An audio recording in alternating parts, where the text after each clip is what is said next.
ओहो हो। Question number 9, in triangle ABC right angle at B if tan A is equals to 1/√3। tan A किसके equal है? 1/√3 के equal है। Then find the value of sin A cos A sin C, sin A cos A plus cos A sin C। ये first value, second value ये निकालनी है। तो right angle कहाँ पे दिया है? बी पे दिया है। यहाँ पे पहले ही क्वेश्चन में बोल दिया है। तो हम भी क्या बना लेते हैं, एक ट्राइंगल बना लेते हैं जिसमें राइट एंगल कहाँ पे होगा? बी पे होगा। ठीक है, तो ये मान लो tan A दिया है, तो A क्या होगा हमारा? बेस होगा। तो यहाँ पे मुझे A लिखना कंपलसरी हो जाएगा। फिर ये क्या हो जाएगा? C हो जाएगा। tan theta is equals to 1/√3 दिया है and we know tan theta किसके इक्वल होता है बच्चों? Perpendicular upon perpendicular upon base के इक्वल होता है। तो यहाँ पे परपेंडिकुलर किसके इक्वल है? परपेंडिकुलर है हमारा 1 और बेस है हमारा √3, यानी कि AB upon BC upon AB। ठीक है, ये 1/√3। ठीक है, तो परपेंडिकुलर हमारा 1 हो गया, बेस हमारा √3 हो गया। By Pythagoras theorem. Pythagoras theorem क्या बोलता है कि हाइपोटेनस का square is equals to h square is equals to p square. तुम लोग इसको फुल फॉर्म में लिखना जब एग्जाम में लिखोगे, तो मैं यहाँ पे शॉर्ट फॉर्म में लिख रही हूँ, सो थोड़ा टाइम बचे। ठीक है, एग्जाम में इसको प्रॉपर हाइपोटेनियस परपेंडिकुलर बेस ऐसे करके लिखना है आप लोगों को।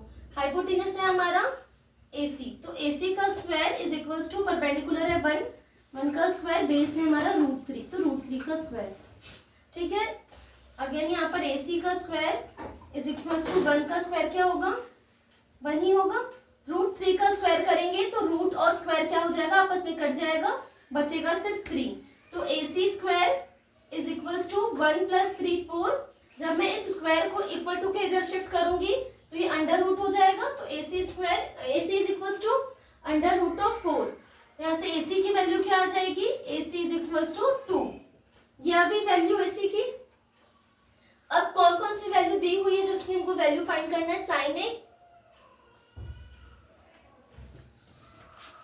sin A and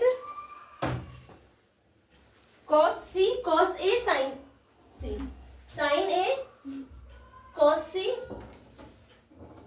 plus cos A sin C। तो यानी कि ये वाले क्वेश्चन में क्या होगा, यहाँ पर हमने पहले एक को रेफरेंस लेकर के सारी वैल्यूज निकाली। फिर हम क्या करेंगे, हमारा जो जब C की वैल्यू निकालेंगे ना, तो हमारा जो एंगल है वो चेंज हो जाएगा। वो कैसे होगा वो देखते हैं। पोस्ट करो तो। ठीक है, तो यहाँ पर हमने जब A को बेस माना था तो हाइपोटेनियस, परपेंडिकुलर और बेस सबकी वैल्यू निकाल ली। अब हम क्या करेंगे, sin A cos A, सिर्फ इन दो चीजों की वैल्यू निकालेंगे, क्योंकि जब हम sin C और cos C निकालेंगे तो एंगल ऑफ डिफरेंस जो है वो चेंज हो जाएगा। ठीक है, तो यहाँ पर sin A का क्या फॉर्मूला होता है? sin theta is equals to perpendicular upon hypotenuse होता है। परपेंडिकुलर है हमारा BC, हाइपोटेनियस है AC। ठीक है, दैट इज इक्वल्स टू 1/√3। एक सेकेंड, हाइपोटेनस है AC 1/2, हाइपोटेनस है 2। ठीक है, और जब मैं cos A निकालूंगी, cos A का फॉर्मूला क्या होता है? Base upon hypotenuse. ठीक है, बेस क्या है हमारा? बेस है हमारा AB, ये दिख रहा है बोर्ड में, AB upon AC। AB base कितना था? √3 था, तो ये क्या आ जाएगा? √3/2 आ जाएगा। यहाँ पर हमने sin A और cos A दो चीज की वैल्यू निकाल ली है, लेकिन sin C और cos C भी निकालना है। तो चलो हम sin C और cos C कैसे निकालेंगे वो देखते हैं। जब मैं sin C और cos C की बात करूं तो देख लो, अभी हमारा बेस जो था वो ये था। ठीक है, लेकिन जब हम C निकालेंगे तो ये हमारा बेस हो जाएगा। ठीक है, अगर ये बेस हो गया तो इसके सामने वाला क्या हो जाएगा? परपेंडिकुलर। यानी कि अब जब हम sin C में बोले तो ये क्या काम करेगा? ये परपेंडिकुलर हो जाएगा और ये जो हो जाएगा वो हो जाएगा बेस। साइन सी के लिए, ठीक है। तो साइन सी के लिए ये बेस हो जाएगा, ये परपेंडिकुलर हो जाएगा, चेंज हो जाएगा। तो जब मैं साइन सी बोलूं तो साइन सी का साइन थीटा का फॉर्मूला होता है परपेंडिकुलर अपॉन हाइपो। तो इसके लिए परपेंडिकुलर क्या होगा, देखो ये हमारा बेस हो गया, इसके सामने वाला परपेंडिकुलर, ए बी हमारा परपेंडिकुलर हो जाएगा, ए बी हमारा परपेंडिकुलर, और हाइपोटेन्यूज क्या रहेगा, ए सी ही रहेगा, ठीक है। तो √3/2 जब cos सी निकाल, तो cos सी क्या है, cos का फॉर्मूला होता है बेस। तो बेस क्या है यहाँ पर अभी, ये है यानी कि 1 बेस है हमारा, बेस अपॉन हाइपो, बेस है हमारा BC upon AC, that is 1/2, ठीक है। यहाँ तक आया समझ में कि साइन ए साइन सी में डिफरेंस क्या है। अब क्या करेंगे, फर्स्ट वाला क्वेश्चन ले लेते हैं। फर्स्ट वाला बोल रहा है sign A into cos A plus cos A into sine सी, ठीक है। साइन ए की वैल्यू क्या है, 1/√2, कॉस सी की वैल्यू क्या है, ये 1/2, प्लस कॉस ए की वैल्यू क्या है, √3/2,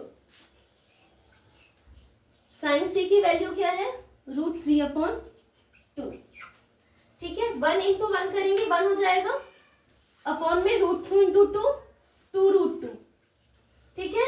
√3 × √3 करेंगे तो क्या हो जाएगा, √3 का स्क्वायर हो जाएगा। जब स्क्वायर होगा तो रूट और स्क्वायर क्या हो जाएंगे, कट जाएंगे, तो बचेगा क्या, सिर्फ 3 बचेगा। 2 × 2 4 हो जाएगा। ये यहां तक हो गया। वेट अ सेकेंड, ये जो है ना ये √2 नहीं है, क्योंकि √2 तो कोई वैल्यू ही नहीं थी, 1/2 है, तो 2 × 2 क्या होगा, 4 होगा, ठीक है। अब इसका एल्शियम आ जाएगा 4, ऊपर क्या है 1/1 + 3, ये क्या हो जाएगा 4/4, तो ये क्या आ गया, 1 आ गया। ये हमारा आंसर है। सेकंड वाला देख लेते हैं।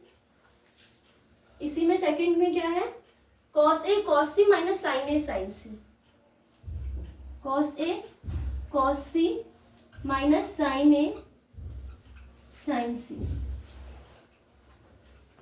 ये है।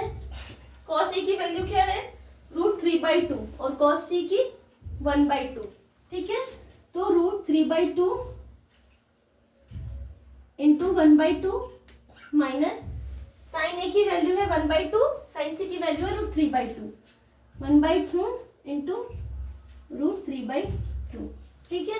√3 × 1 √3, 2 × 2 4, √3 × 1 √3, 2 × 2 4,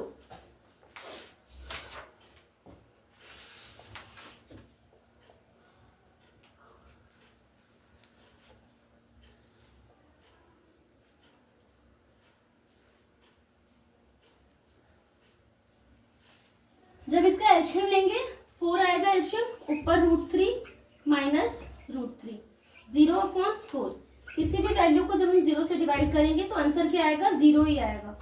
ये चीज ध्यान रखना, √3 माइनस √3 की 0 आया, तो 0/4 क्या होगा, 0 होगा।